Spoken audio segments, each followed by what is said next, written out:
When I do my penny hunts, I search through pre-decimal pennies, I find little rarities like this. Little oddities, little error coins. And this is a lamination error, where some of the metal has peeled away, probably on the blank or the planchet before the coin is struck. It could be a strike-through error, where something has got between the blank and the die before the coin was minted. Whatever it is, you can tell it happened before the coin was struck, because you can see the outline of the king's head through there, look. There, if I show you from that direction, you could see it could continue to peel away from there. It's a 1911 penny, it's well circulated. King George V. Let me know what you think. I think it's a lamination error. It could be a strike-through error. You can see from the edge where it goes thinner. I don't know what these marks at the bottom are. I don't think that's got anything to do with that. I think that's been done afterwards. Someone's hit it with something. What do you think? Let's check the weight. Here's a normal 1911 penny. Got about the same amount of circulation. So let's put that on the scales. And that weighs 9.08. It was 9.4 when newly minted. I'll put this one on there. And that weighs just under 9, 8.99. So that makes me pretty confident it's a lamination error, and this chunk here was missing before the coin was struck. Now if I was to sell that, put some decent photographs on eBay, I'd expect to get about £25–30 for that, but I'm not going to sell it. Right, that's that one. Now this one is another George V coin, another George V penny. This time it's from 1916. And I think that is a strike-through error. I think something has got between the blank and the die and left a little mark like that. I don't think it's a cracked die or a lamination error. What do you think that could be? Let's see if we can see it any clearer under the microscope.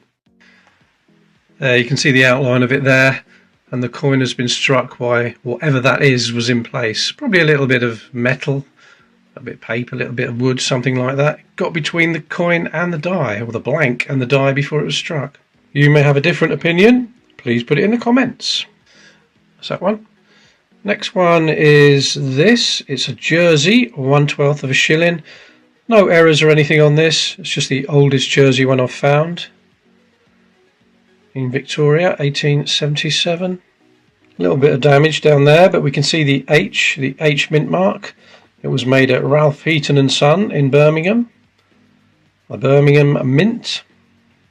Yeah, I just thought that was a nice little find. Right, next one is this. Pears soap.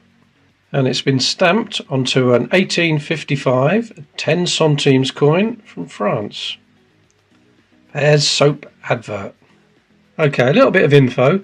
The practice of countermarking coins with advertising messages was common during the Victorian era, with Pears soap being a prominent example.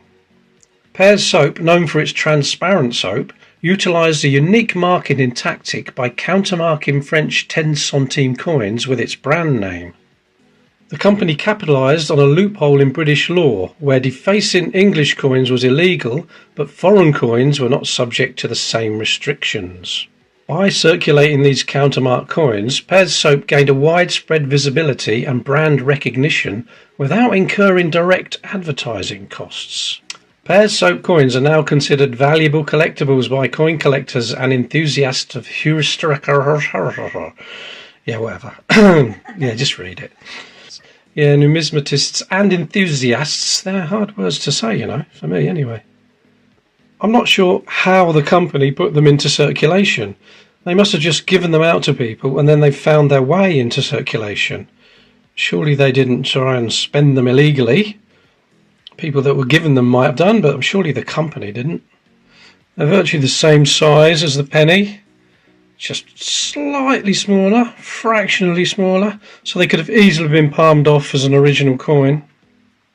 No, I did say they're valuable collectibles, but I don't think they're that valuable. Let's have a look on eBay and see what they're selling for.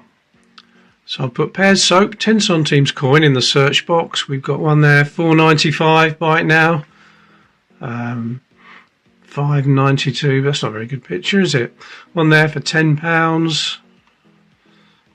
£24. They want that starting bid. That's a bit much, I think. 7.37. Anyway, this is what people are asking. Let's have a look at the sold prices. That's what you need to look at. Sold items. Yeah, 3.79 plus 1.75 delivery. That's about right, I think. One there went for 7.37.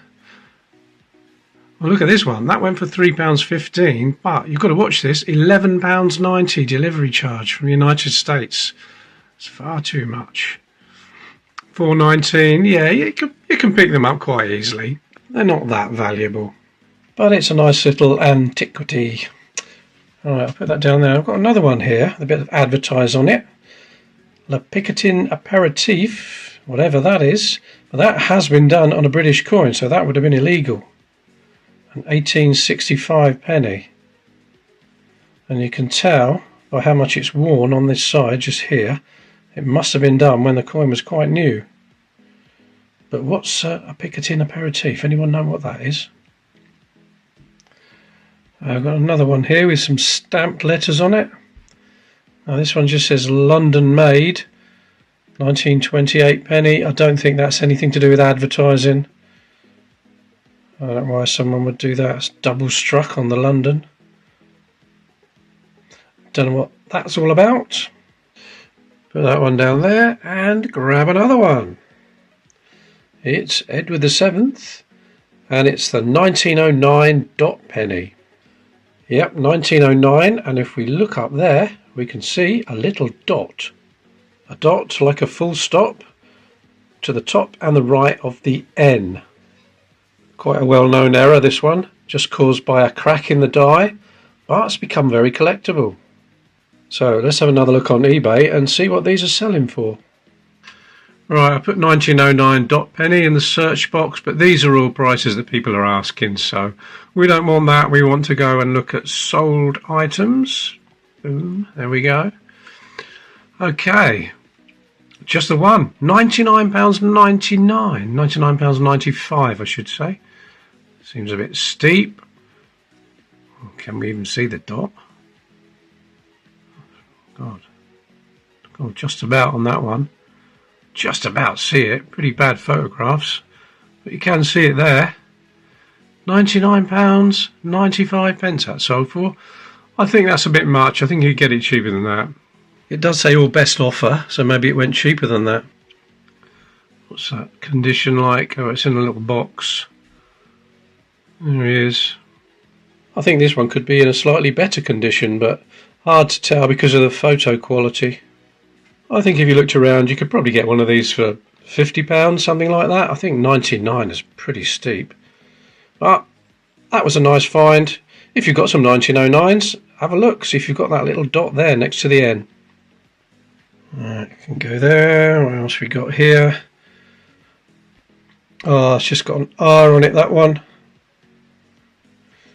Yeah, not very interesting. That could have been done relatively recently, I suppose. Right, another one.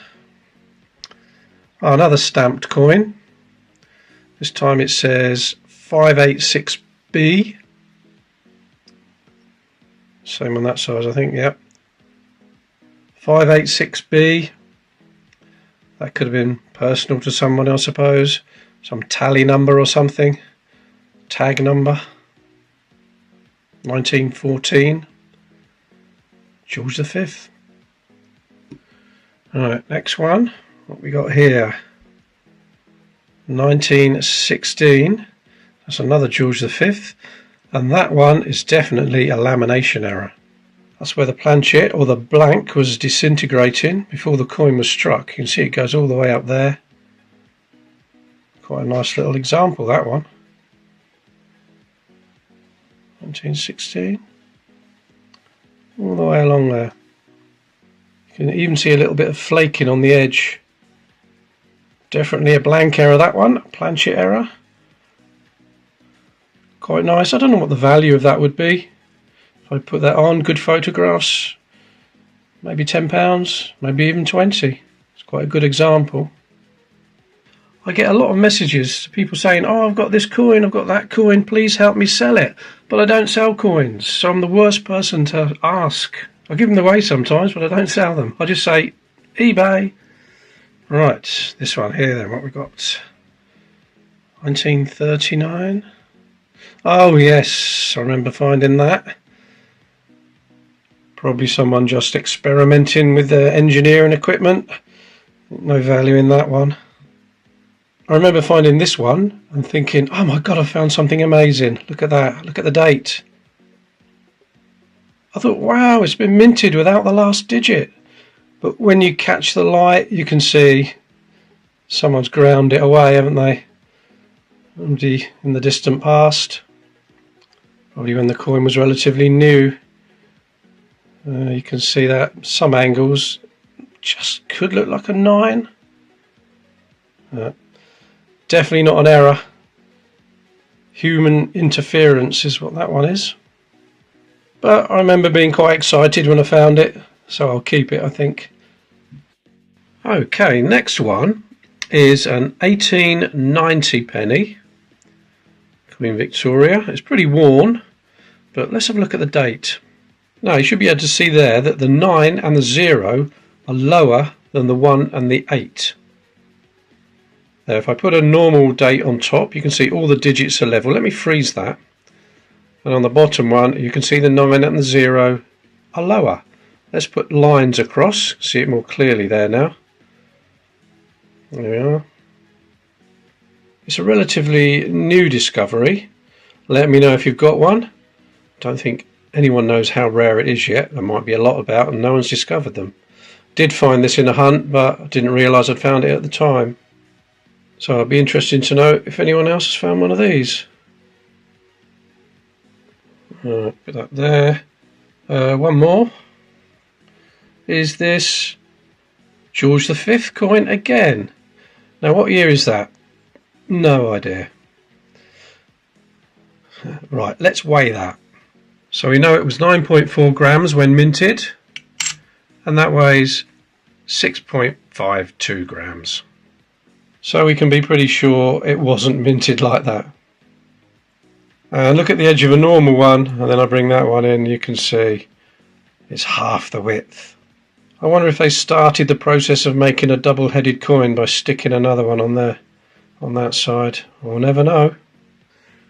Right, there we are, that's it for this video. I have made one like this before. If you click on that link there, oddities, or more oddities. And thank you very much for watching. Please subscribe if you haven't, and I'll see you in the next video.